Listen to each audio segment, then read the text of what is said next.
6:30, so call the meeting to order. The meeting of the library board for February 2026. Thanks for attending, everyone. The first thing on the agenda is the approval of the minutes. If you want to look over January's minutes. First thing on the agenda is public comment. And there is none. And there is none officially. So then we'll move on to approval of the minutes. If you guys want to, it was sent out in email and is in the packet as well. So if you guys want to look at that, are there any questions, changes?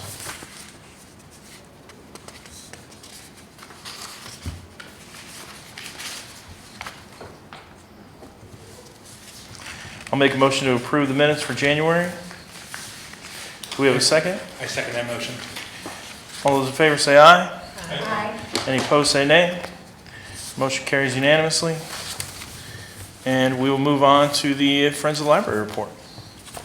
All right. Good evening, Library Board. I'm Barry Millis, Friends of the Library Board member and president. I think I've met all of you. I didn't officially get introed to you, Holly, last week, but we met at one of the prior board meetings. So we typically give a short summary of what we've been doing and how things are going. We've kicked off the year with a well-attended book sale. The totals came in right under the $2,500 mark for sales, memberships, and donations. That's pretty unusual based on past years. Typically, the January sale is one of the lower months. Last year, it was closer to $1,700, which we were thrilled with. That was higher than we had the year before. So I'm okay with every year being bigger than the last one. We did have a couple technical glitches with payment processing just before the sale opened, but we had a valid fallback method that we had ready in time for opening. It mostly means we had slightly higher payment processing fees with our backup processor for the morning. We had 22 brand new memberships for that sale, mostly at the individual level, but there were a few at the family level, and we're always excited to get student memberships. I think we had 3 of those.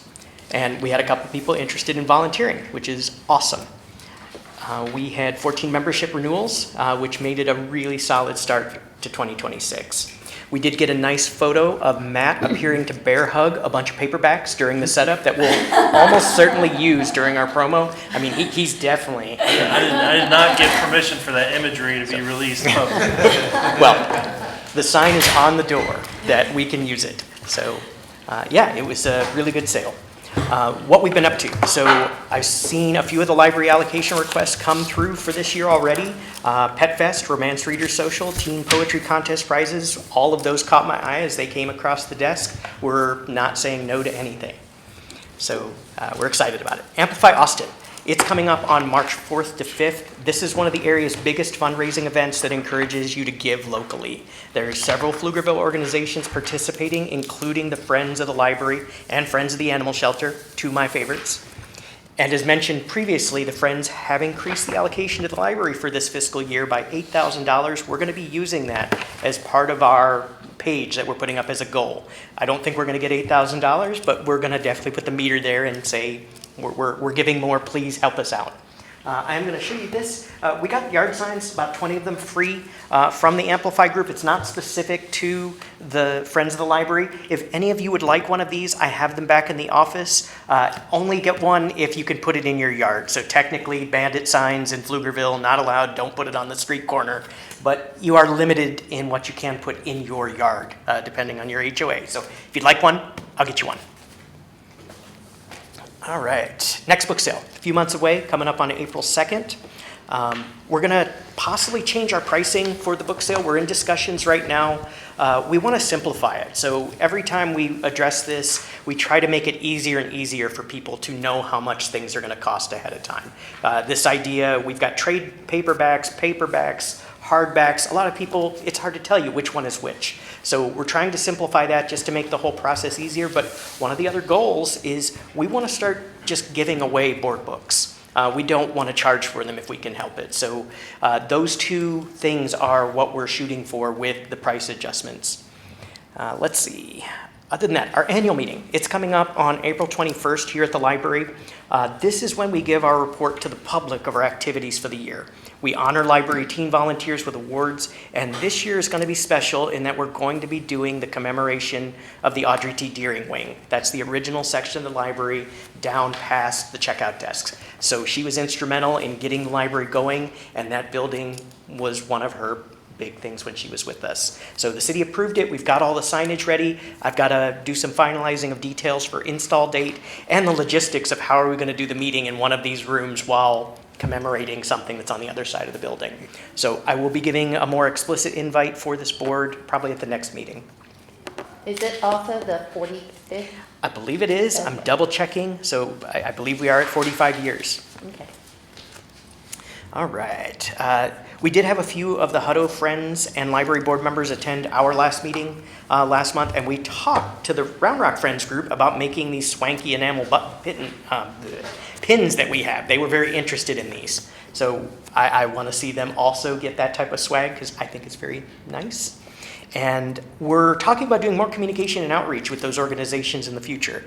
I see 4F coming up on the agenda that sounds like something kind of related to that. I'm going to hold off on questions and stuff related to this until we talk about it. And let's see, next meeting.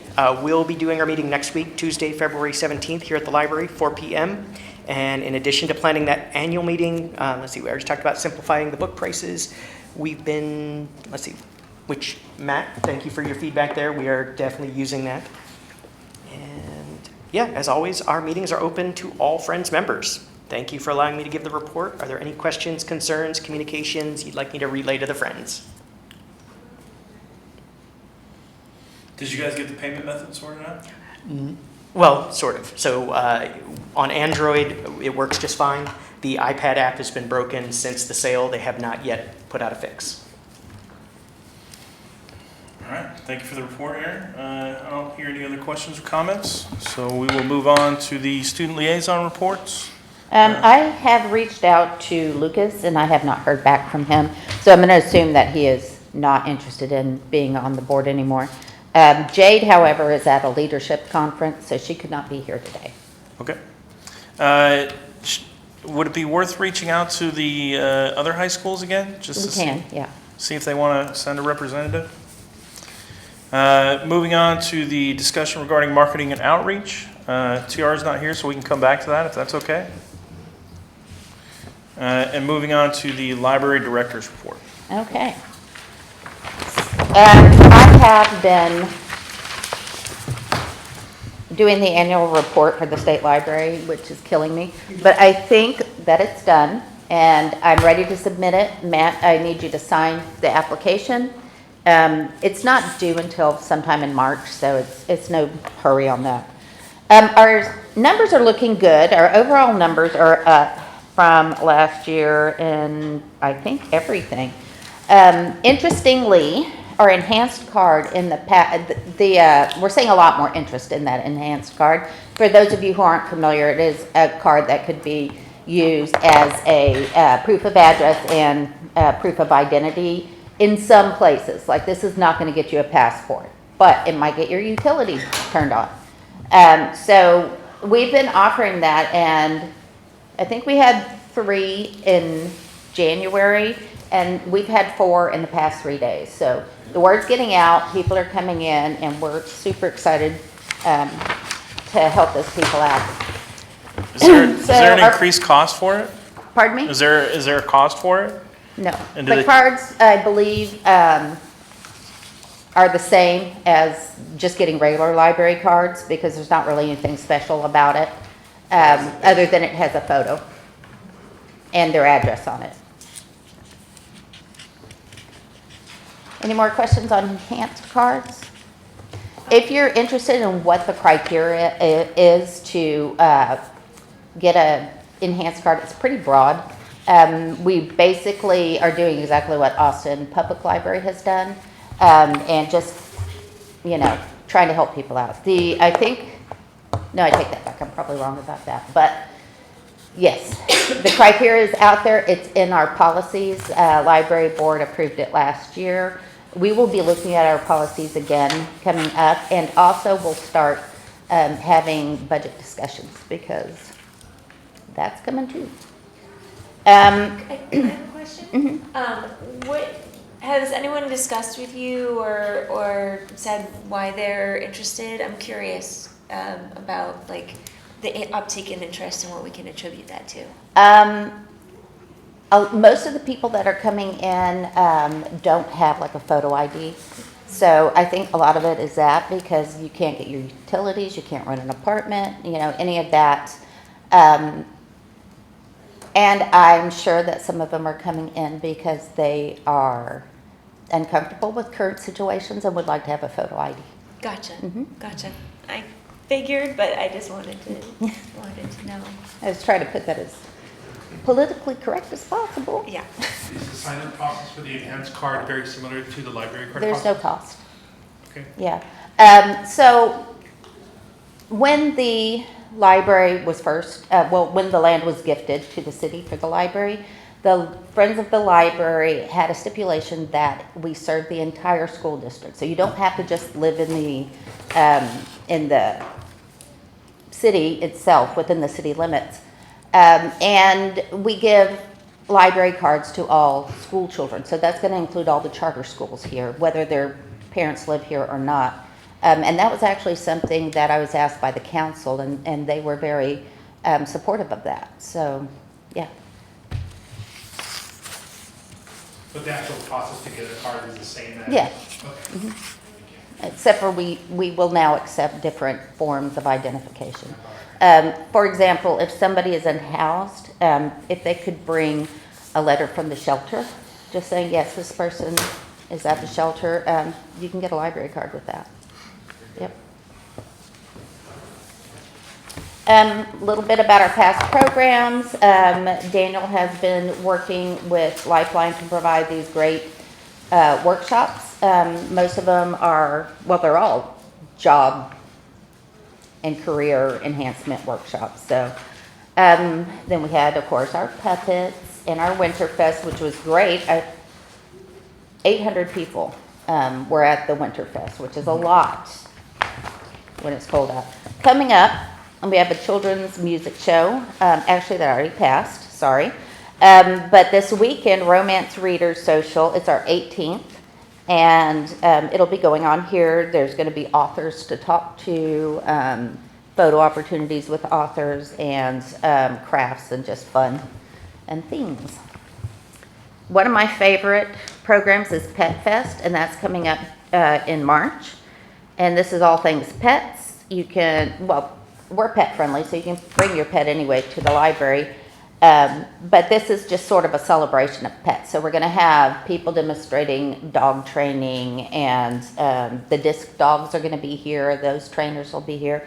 The different animal welfare groups in the city will be here. There will be opportunities to interact and possibly adopt some of the animals from the shelter and from these different groups. And then Barking Book Buddy is back, and Hannah, she was here today. She is the cutest dog. She's so sweet. And she is the dogs that the kids read to. And that's great for building their self-esteem, because she's not going to tell you or correct you when you make a mistake. Yeah. So that is the library director's report. Thank you for including the upcoming events. Does anybody have any questions or comments? All right, moving back to item 4C, the marketing and outreach update from Tiara. Hi, sorry I was late. The road was doing what it does at 6 o'clock in Austin. So things have been going pretty well.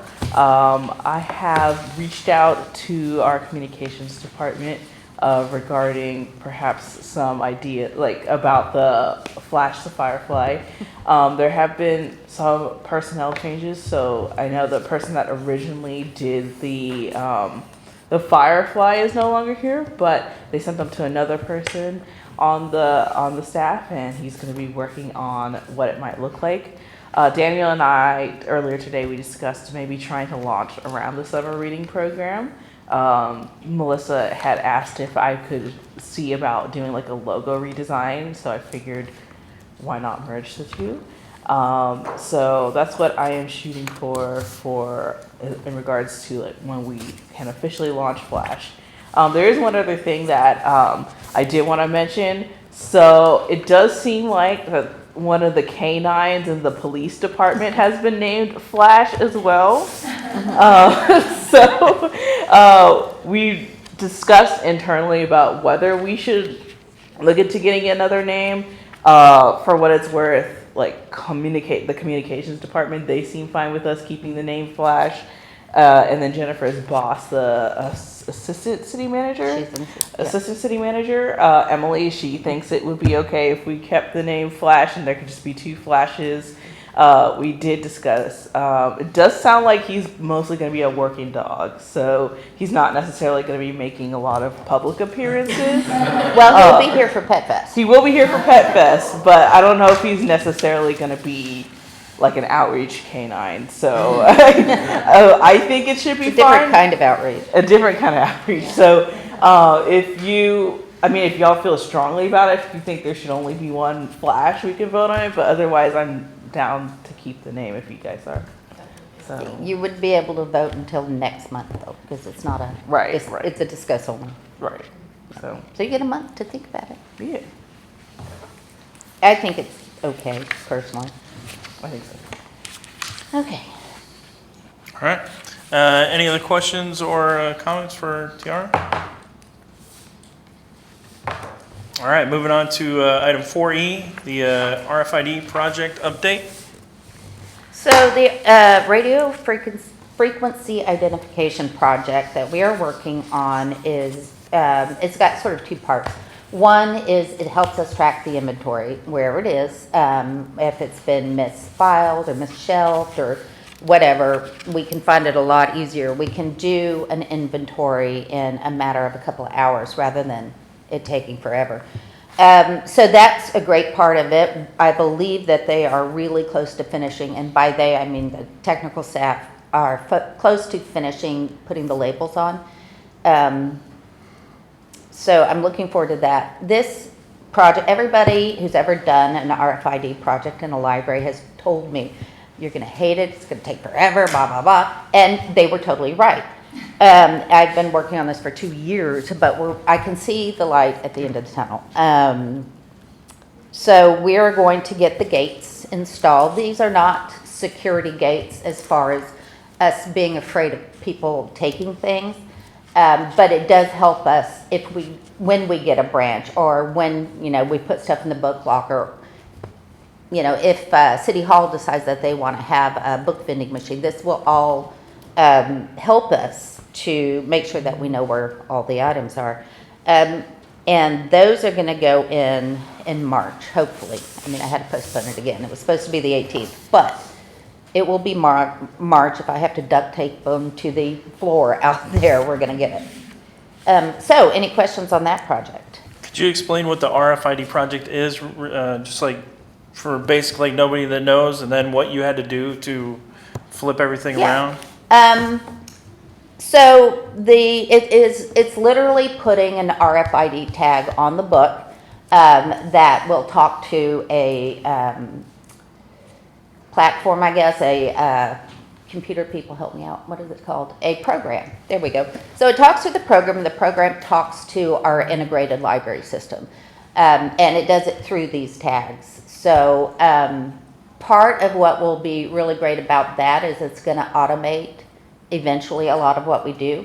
If you've been to Round Rock, they have a little window where you can spy into the book drop room, and they have like this conveyor belt that's coming out of it. And so what it's doing is the RFID is reading the item as it comes in, it's checking it in, and then it's routing it to a cart or something for the section and department that it belongs in. That we're not there yet. We don't have that much confidence, I should say, in the technology yet. It's not perfect, if somebody shoves in 4 or 5 books at a time, it can miss something. So that is what we would like to be working towards as soon as the technology is where we would like it to be. Does that make sense? And then it'll also have checkout stations where you can set a stack of books and it'll Yeah. check them out rather than scanning each one. Yeah, we actually have those, you'll see them, they say out of order, but that's just because we haven't finished the setup with them. But yeah, there's one on the circulation desk, and I want to say there's one in the kids' room, is there? I think it's on the hostess. Oh, on the hostess, okay. Did not pay attention. But yeah, you can see them, and it'll be great because you don't have to open it. If you've got a kid and a bag and all kinds of stuff, just put them on the platform, it'll check them in. And the scanners at the entrance, if you walk through those, and it should scan it as well, right? Yeah, if you have, theoretically, if you have your card and you have the book with you, it'll let us know where that book, whether, it won't tell us who has it necessarily, but it'll tell us that it went out the door without being checked out, and that happens. My experience here is we haven't had a lot of loss due to theft. Of people just take it, because it's a library, it's free. You can take it anyway. So people don't really walk out the door with stuff. You know, we've had people who don't turn stuff in and that sort of thing, but outright theft, no. Will it scan it even if it's in a bag, or if they have like a stack of 10 of them, or? Theoretically it will, yeah. I haven't used it, so I don't know, but talking to Round Rock and Cedar Park, and they have the same system that we have, except for obviously Round Rock has the bells and whistles. They love it. Yeah, it's just the coming into the book drop. If we don't have the smart book drop yet, but it's just that if people put a whole stack through, it can miss something. So. Is that only inside the library? Like, it's not like you can, oh, that book's in Round Rock now, or No. something? No, but if Round Rock calls us, we'll be like, yeah, that's ours. Gotcha. No, the technology doesn't allow for that, but also that would be something that we'd have to discuss as far as privacy rights go. Because, you know, we don't want to compromise anybody's privacy. Yeah. So, yeah. Yeah. All right, thank you. Any questions, comments? All right, moving on to item 4F. This one is mine. So I had jokingly kind of brought it up to Aaron, and then Aaron brought it up at the last Friends meeting, and the Friends were kind of receptive to it. So I asked Jennifer to put it on the agenda to see if it would be something that we might want to undertake as a board to possibly have a Friends of the Library board summit here and host the first one in the region, and invite like Round Rock, Georgetown, I don't know, whoever wants to come, basically, and then set up where we would set up kind of like seminars or classes and have some of the attending friends give a class, or, you know, like what they do, or just somehow kind of get the groups together to get the best ideas and practices to share with each other. And so I wanted to just bring it up to you guys to see if it's something we were interested in pursuing as kind of coordinating, contacting the other friends groups, and maybe deciding, talking with Aaron and seeing what our friends group thought of what classes they might be able to offer, and just give us something to do, you know. Question. The audience would be other friends groups, you said? Yeah, I mean, would you open it to the public, or just? I don't know any reason we would restrict it. Yeah. So if we were going to do something like that, I mean, maybe someone doesn't have a friends group, maybe they don't have a library. So I don't know why we would restrict it. Yeah. Can you give some examples of what you're thinking in terms of like what the classes would be? So I was thinking you could do a seminar with maybe like 2 classes or 3 classes in the front, then a lunch that everybody attends, and maybe 2 or 3 at the end. And one would be like book sales. You know, like what are your prices for book sales? What are your practices for book sales? Do you set them ahead of time? Do you have space for them? The other thing would be storage. Like one of the things we run into here is storage. We've got racks and racks of bins that eventually get 7 high and pretty heavy, but you know sometimes we run out of storage. And so just kind of see what other friends groups might be facing, talking about expanding into different spaces. There's one in New Braunfels that their friends group has an entire building that they have. You know, Round Rock has more dedicated space that they don't have a book sale every quarter. Hutto has a book sale every month, so they have one a month. But Round Rock doesn't have any book sales. They just have extra space to sell books. And so like a little store. And so just kind of incorporating different ideas and seeing what everybody's doing that's different from what we're doing. And just kind of a resource of ideas. Tax hurdles. So that's one where you don't really think about it. You're a nonprofit. Oh, I can just raise money. No. So we can't have more than 2 book sales a year and have it completely tax-free. So that is a unexpected hurdle that another group might run into. Talking about those type of things, that could be a whole 30 minutes in itself, is how do you stay right with the state?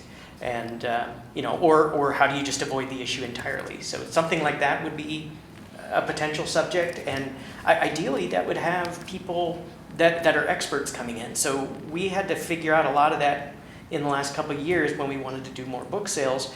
We didn't know why they weren't having more than 2 book sales. And that's probably why, but that knowledge of why was lost. And friends groups have high turnover. I mean, typically it's groups of people who are older and have the time to participate, and they eventually will run out of energy, and a new group comes in. Maybe you don't get some of that tribal knowledge transferred. So how do you retain that tribal knowledge? So a lot of friends groups are still stuck in 1990. They're not using O365. They're not using online resources, partly because they don't have the people that could tell them, do this, it's easy, it's not daunting. Those type of things could easily fit. My worry with you guys supporting it or us pushing it is the bandwidth. We would absolutely have to have buy-in. I would have to have more than just me and the couple tech folks that are motivated. There would have to be a fairly big outlay of support on our side in order to make something like that happen, because just going to the other friends meetings takes time. Some of them only meet once a quarter. So figuring out how do we get the interest and make it happen, there's definite challenges. I don't know that we have that bandwidth right now, but if you guys wanted to concentrate on it, we absolutely could support that. I would think that sending an interest survey to the friends groups would be a good first step to see, if people would be interested, what type of time of week or time of day would they be interested? How much time would they be willing to commit? Maybe a full day is too much, maybe a half a day. I only say this because I just got off doing one of these types of meetings last week, and it's a lot of bandwidth and exhausting. So you want to make sure that the commitment matches the interest, and so I think you could get that information that we could then make some decisions based off that. Would y'all be interested in considering like an online sort of thing rather than in person, just because of cost? A lot of them won't come because they don't want to have to drive down here, spend their money, etc. I mean, we absolutely would consider it. There's more technical hurdles with that, where any of the remote groups, we would want to make sure we've got a tech person on site with them, just in case, because that bites even the best of us. So Another thing about the in-person is we would have to plan well in advance in order to get all 3 conference rooms, because it's crazy. I was juggling them last week, almost rage quit. I'm kidding. But there's that, and then there's also feeding them, because they're going to want a snack in the morning with their coffee, they're going to want a lunch, and maybe a snack in the afternoon. So there's that aspect, a financial aspect to it also. And so, so we would have all that to figure out. This is just to say, hey, are you guys interested in us taking on exploring that more? Not that we're going to do it, but just, do we want to send out an interest survey? Do we want to explore if we're going to have it in person or online? Is it something that we are interested in formulating an idea and a plan for as a board? Not that we even have to do it once we get the plan formed, but just, are we interested in doing it? I am interested in exploring this subject further. Yeah. Absolutely. Okay. All right. Okay, we'll bring it back. we'll take the next step. I'll bring something to the next Friends meeting, present something. And so we'll talk more about it next meeting. So this meeting was just to see if we wanted to keep talking about it. Yeah, one thing I'll throw out is, for example, if one of the seminars is things like staying on the right side of the law for nonprofits, there are some firms that do nonprofit law that might be interested in sponsoring, that might be able to take care of food or something like that. So if you invite someone from their firm to speak, that might be a possibility. I do conventions as well, so I'm familiar with getting a hotel block. Pflugerville's been named a destination now, so the city might be, able to hook us up with a discount code at the hotel or something. I will let you take care of that. I'm going to a hotel block. To piggyback a little bit off of Jessica, I know that HEB has in the past sponsored food and snacks Yeah. for nonprofits. So, yeah, this. I know the lady over at HEB too. You got to get the mayor when he just got elected. That's when he said. That's when he says yes to everything. All right, so we will explore it more at the next meeting. I'll present some things to Jennifer to see if she wants to include them on the agenda, and then we'll just continue this discussion. Okay. See where it takes us. All right, number 5A, the happiness survey. So I think, I had sent this out to y'all earlier. I think I got everybody's ideas and comments in here. If I have not, please let me know, and I can add them. This is just a draft, obviously, but this would be what the printed survey would look like, only, of course, it wouldn't be the economy ink, it would be actually full ink. So, because also we want the contrast. Now, I've been doing this in MS Forms, and it's kind of limited in the type of background and fonts you could use, because I had toyed with the idea of maybe black and white, doing a black background and a white font, or letting people choose between the two, but it doesn't give me that much wiggle room. SurveyMonkey, unless I want to buy the full suite, wasn't that great either. So I'd be interested if anybody here has suggestions about a tool that we could use. Look into Alchemer. Alchemer? It used to be called Survey Gizmo. Okay. I think it's a much more helpful name than Alchemer, but we use it a lot at work, and its accessibility is better than a lot, and it's got a lot of really good options. Great. I will do that. Anybody else have? I've used Microsoft Forms. If you have any access to Microsoft, I can assist with that. Okay, great. Did you have something, Matt? What did you say this was made in? It was made in MS Forms, but I'm going to pick Oscar's brain about things that maybe I'm not aware of in Microsoft Forms to make it more accessible. There's a Google form as well, so you Okay, can, Google. and then you can just send a link out. Not that I wouldn't try Google Forms, but fun fact, I was doing a spreadsheet for the Equity Commission. So we were doing demographics, so I had words like child and gender and that sort of thing, and it like flagged my spreadsheet twice, and I was like, really? This is for the Equity Commission, blah, blah, blah. They eventually let me have my spreadsheet back, but yeah, they'll flag it. Wow. Yeah. Okay, so Google Forms, I will look into all of these, and I'll contact you about. Yeah. I also have some feedback on question 3. Sure. For the first response there, ability to borrow books, DVDs. Can we add video games? I'm sure there's a big community that's not aware of that. That's a great idea. I had a comment on question 2, if we could just add an option that says not applicable, I visit the library. Okay.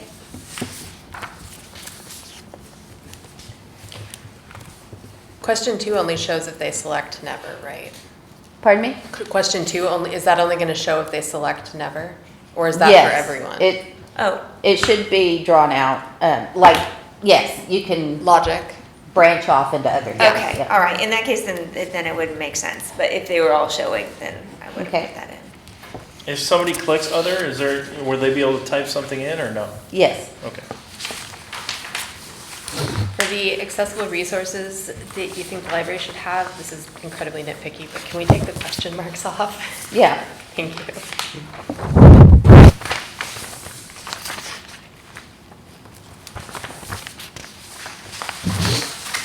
And then, are you requiring any of the questions, all of the questions, none of the questions? No. None? Okay.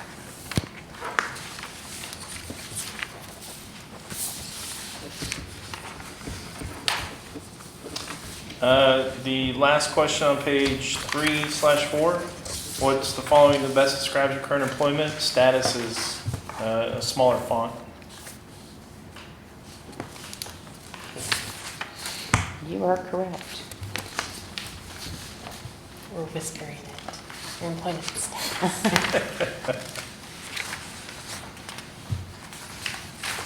Anything else? I wonder how people might respond if they're like a stay-at-home parent or a caregiver. I don't know if they would love the term unemployed by choice. That's a good, 'Cause they're Good like, "Oh, I'm observation. doing work." What was Yeah. the comment? Oh, I said, if somebody's a stay-at-home parent or like caregiving for family, I don't know if they would love the phrase unemployed by choice. Yeah, I thought the same thing. I mean, Okay. I don't know the alternative to Yeah. that. But yeah, I would particularly like that, I guess. What about stay-at-home by choice? And then example could be caregiver, parent. could we just say stay-at-home parent or caregiver without the choice? Because. Yeah, I think we can, because sometimes it is not a choice. Right. But are there other unemployment by choice options that wouldn't be included in that we would want to potentially capture? I mean, we could just put a separate one that says unemployed by choice. Like sabbatical or Yeah. something. Okay. I mean, what is the purpose of knowing whether it's by choice or not? I mean, I guess because if you're looking for work, is that? Yeah, because we have to- resources for that. Yeah, we have the career workshops that we're doing, but we also have a host of electronic resources that they can access either here or home. And they include like resume builders and preparation tests for, yeah, civil service. I mean, that makes sense, yeah. I'm just wondering, yeah. The very last sorry. No, that's okay. The very last question, what would you like to see, languages would you like to see in the library? Does that mean like employees? Does that mean like books? Does that mean like advertising, like the events at the library? Or all of the above? How about which languages would you like to see? And then we could do like resources/programs. Catalog? Catalogs in 3 Is that- languages already, yeah. What question are you, what answer are you looking for? What languages are they trying to, would they like to see in what? In our resources primarily, Okay. If I could get people in, Yeah. volunteers or staff, that were fluent in some of the languages, that would be great. I think you could just say represented in the resources of the library. That's a good one.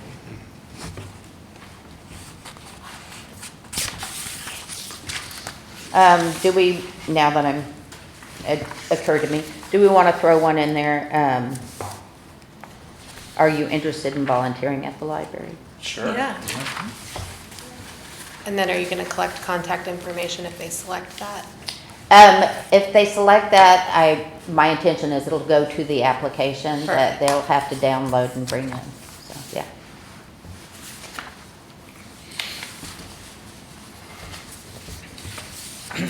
Any other questions or comments about the accessibility survey? Just a nitpick on question 1 was seasonal versus monthly, weekly, daily, yearly. Maybe quarterly? Seasonally or, Quarterly, I like quarterly better. I agree. Yeah, I'm not sure what seasonal would mean to people. Is it just That's like? true. Yeah. I could say just summer reading program there. Yeah, yeah, something like How would you define winter in Texas? Which winter? About two It's days. a question for the ages. Okay. All right, anything else? All right, so good feedback. You can motion, you can yeah. motion to approve with To approve it? corrections. Sure. Do we have a motion to approve the accessibility survey as presented with the corrected changes and recommendations made? I move. Second. All right, all those in favor say aye. Aye. Any opposed say nay. Motion carries unanimously. And I will send you a draft before I actually put it out to make sure I got all of the feedback in. Okay. That takes us to item 6. Does any of the library members have any new business they'd just like to bring up? We couldn't really discuss it, but if you wanted to bring it up for presentation at the next meeting or just mention it, I always want to check in with you guys. I just have a quick question about the plan for the summit thing. You're just gonna bring it up next time, or you're gonna do some Yeah, so brainstorming in between and then bring it next time? So I'll come up with I'll come up with a small plan of action, communicate with Aaron to see, I want to definitely coordinate with our friends in the library to see, to get a plan of action down, what we're looking at like days, times, do one on a weekend or weekday. So I'll try to present you guys with a little bit more information. I'll call the other libraries and get contact information and then present a survey to you guys to say, hey, we're thinking about sending this out. So just take further steps on stuff like that. Okay. Like, hey, we're thinking about sponsorship, maybe with what you said, or with the city, or with HEB. These are the things like that. Should we move forward with this? It definitely won't be fast, right? So, And you're going to be at our meeting next week? I should be, yeah. Right, I will put it on the agenda. Okay. I had one question about the next regular library board meeting that it says February 5th. Oh, I'm sorry. That is not correct. Good catch. We have a template that's in Legistar that we put the items in, so I will ask them to update that. Okay. All right. Anything else? All right. I'll make a motion to adjourn. Do we have a second? Second. All those in favor say aye. Aye. Any opposed say nay. Motion carries unanimously. Thank you, guys. Thank you.